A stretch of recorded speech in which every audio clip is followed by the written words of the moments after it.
Sabe quando a gente ri num momento totalmente inapropriado? Tipo, num funeral? Ou então começa a chorar do nada no meio de uma piada? Para muita gente, essa desconexão entre o que se sente por dentro e o que se mostra por fora é uma realidade diária e bem angustiante. Vamos mergulhar nisso para entender o que está por trás? Pois é. A gente vê no cinema, né, a risada do Coringa, qual é a real por trás dela. A gente pensa que é só coisa de filme, mas não é bem assim.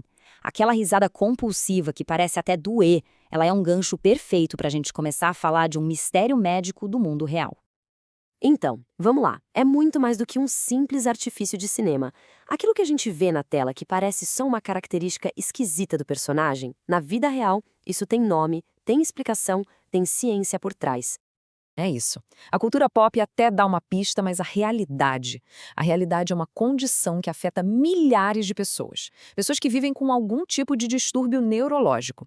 E é uma condição muitas vezes super mal compreendida, que mexe demais com a vida não só de quem tem, mas da família toda. Beleza, então qual o nome disso? O nome técnico, o nome médico para essa condição é afeto pseudobulbar. A sigla é APB. Nome meio complicado, mas a gente vai destrinchar. Olha só a definição. É uma condição neurológica que causa episódios, assim, de repente, frequentes e totalmente involuntários de choro ou riso. E o ponto principal é que essas reações são ou muito exageradas ou completamente desconectadas do que a pessoa está sentindo de verdade. As palavras-chave aqui são exatamente essas: involuntário e desconectado. Não é que a pessoa é emotiva demais, é que a expressão dela simplesmente não bate com o sentimento. Tem até uma citação de um paciente que resume tudo, olha só. As crises não têm nada a ver com o que estou sentindo, eu não consigo controlá-las. Imagina a sua frustração, o cansaço que deve ser ter o seu próprio corpo te traindo, digamos assim. Expressando alegria no momento de pura tristeza ou, ao contrário, sem controle nenhum. Tá, mas de onde vem isso? Como é que acontece essa desconexão no cérebro? Primeira coisa, e isso é super importante, o APB não é uma doença mental. Ele é um sintoma, um sinal de que existe um problema neurológico. Exato. O APB é um sintoma, não a doença em si. Ele aparece por causa de danos em partes do cérebro que controlam como a gente expressa as emoções. Ou seja, ele não surge do nada, sabe? Ele é uma consequência, um sinal de que alguma coisa ali no cérebro foi afetada. E ele geralmente está associado a outras condições neurológicas. A lista é bem grande, olha só. Pode aparecer depois de um AVC, em quem tem esclerose lateral amiotrófica, AELA, esclerose múltipla, lesão cerebral traumática, Parkinson e até Alzheimer. A lista é bem diversa, mostra como o APB pode afetar todo tipo de paciente. A teoria mais aceita é que existe uma espécie de desconexão entre o córtex cerebral, que é a parte que, digamos, sente a emoção, e o tronco encefálico, que é quem expressa essa emoção. Pensa num interruptor de luz com defeito. Você quer só uma luzinha fraca, mas o interruptor está quebrado e liga o holofote no máximo. É mais ou menos isso. O cérebro sente uma tristeza leve, mas o dano nos circuitos neurais faz com que o sinal enviado seja super exagerado, resultando, por exemplo, num choro que não para. Ok, a gente falou da parte do cérebro, mas e o custo humano disso tudo? Porque além da questão neurológica, o impacto na vida de quem tem APB é enorme. É um desafio diário. É que essa imprevisibilidade das crises, ela acaba gerando muito estresse, isolamento social, dificuldade nos relacionamentos. Pensa bem, a crise pode vir a qualquer hora, em qualquer lugar. A pessoa começa a sentir vergonha, ansiedade, e aí ela passa a evitar sair de casa, ver os amigos e trabalhar. Isso leva a um isolamento que pode ser bem profundo. Aí vem uma pergunta clássica. Ué, mas se tem choro, não é só depressão?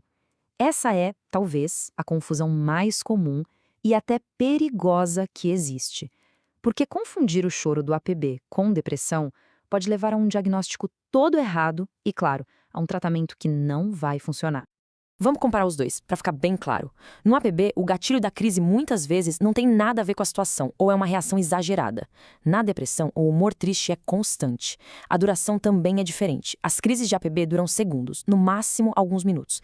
Já a depressão é um estado que dura semanas, meses. E o mais importante, o sentimento interno. No APB, a pessoa pode estar chorando, mas por dentro ela não se sente triste. Na depressão, o choro é um reflexo real da tristeza. Entender essa diferença é crucial. Mas, e aí? Tem o que fazer? Sim, E essa é a parte boa, a parte da esperança. Vamos falar sobre como encontrar o controle, ou seja, sobre diagnóstico e tratamento. O caminho para conseguir gerenciar isso tem alguns passos bem definidos. Primeiro, claro, procurar um médico. Um neurologista consegue diagnosticar o APB só com base nos sintomas. Segundo, conversar sobre medicação.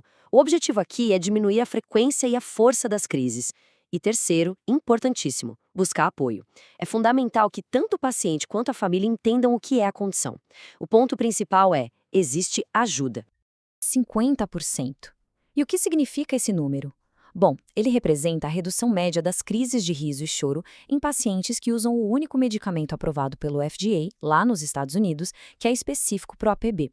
Isso quando comparado a um placebo, ou seja, mostra que o tratamento funciona e funciona bem. Basicamente, existem duas estratégias principais de medicação. Tem o Nuedexta, que é o único tratamento que foi desenvolvido especificamente para tratar o APB e tem a aprovação do FDA para isso. E tem também o uso de alguns antidepressivos, mas atenção, em doses bem mais baixas do que as usadas para tratar depressão. Eles não são aprovados especificamente para APB, é o que a gente chama de uso off-label, mas eles também ajudam a diminuir a frequência das crises. Então, o ponto central é esse. Com o diagnóstico certinho, aqueles sintomas super perturbadores do APB podem sim ser controlados de forma eficaz. Aquele sofrimento todo, o isolamento, a imprevisibilidade, nada disso precisa ser uma sentença. Existe um caminho para retomar o controle da própria vida. E para a gente fechar, fica uma reflexão, né? Além do diagnóstico em si, o que tudo isso ensina para a gente? Acho que ensina a olhar para além dos sintomas que a gente vê, a tentar entender a experiência que está escondida por trás. O AP é um lembrete poderoso de que o que a gente vê por fora nem sempre é o que a pessoa está sentindo por dentro. E isso nos desafia a ter mais empatia, a pensar 2 vezes antes de julgar. Não só com essa condição, mas com todas as batalhas que a gente não vê que as pessoas ao nosso redor podem estar travando.